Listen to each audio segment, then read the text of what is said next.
पृथ्वी ब्रह्मांड का इकलौता ग्रह जिस पर जीवन बसता है।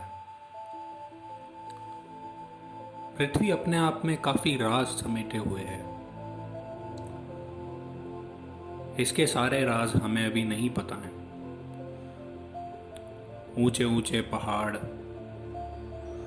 बड़ी बड़ी चोटियां, घने जंगल, और उन जंगलों में ऐसी ऐसी गुफाएं हैं जहां इंसान पहुंच ही नहीं सकता। बर्फीले इलाके। काफी समय तक तो हम यही बहस करते रहे कि पृथ्वी गोल है या फ्लैट है। नदियां, पहाड़। वैज्ञानिकों के हिसाब से हमने अभी तक सिर्फ 5% समुद्र को जाना है, और अगर उन्हीं वैज्ञानिकों की माने तो हमने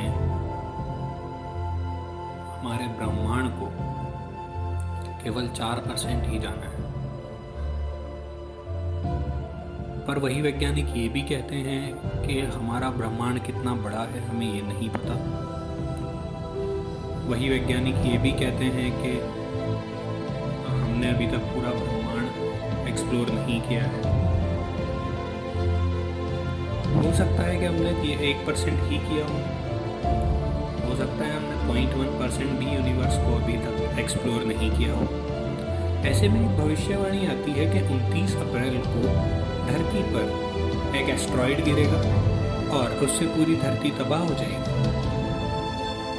तो मेरा आपसे सवाल है, जब हमारे वैज्ञानिकों को पूरी तरह से कुछ पता ही नहीं है तो वो कैसे कह सकते हैं कि 29 अप्रैल को दुनिया खत्म हो जाएगी?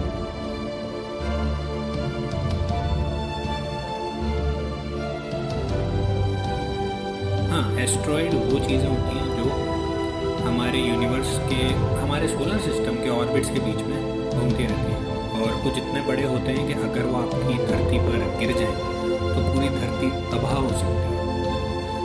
यानी आपका हंसता खेलता जीवन 1 सेकंड में चकनाचूर।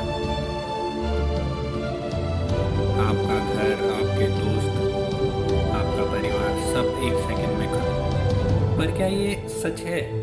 क्या ऐसा हो सकता है? वैज्ञानिकों ने कई अनुमान लगाए, दुनिया के खत्म होने की कई भविष्यवाणियां की, पर क्या वो सभी सच हुई? वैज्ञानिकों के हिसाब से 2012 में दुनिया खत्म होने वाली थी।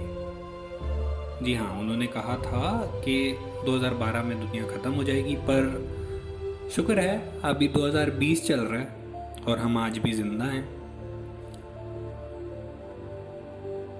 तो वैज्ञानिकों की जब ये भविष्यवाणी गलत हुई तो वो चुप हो गए और फिर वो नई भविष्यवाणियों की खोज में निकल गए।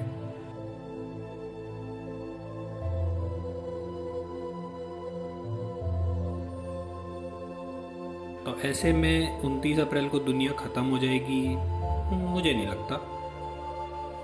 ये दुनिया बहुत हसीन है और इस पे अभी बहुत कुछ खोजने को बाकी है, तो हमें ऐसी भविष्यवाणियों से बचकर रहना चाहिए। तो मैं मिलता हूँ आपसे अगली वीडियो में। तब तक के लिए सतर्क रहिए, सुरक्षित रहिए और ऐसी फर्जी भविष्यवाणियों से अपने आप को बचा कर रखिए।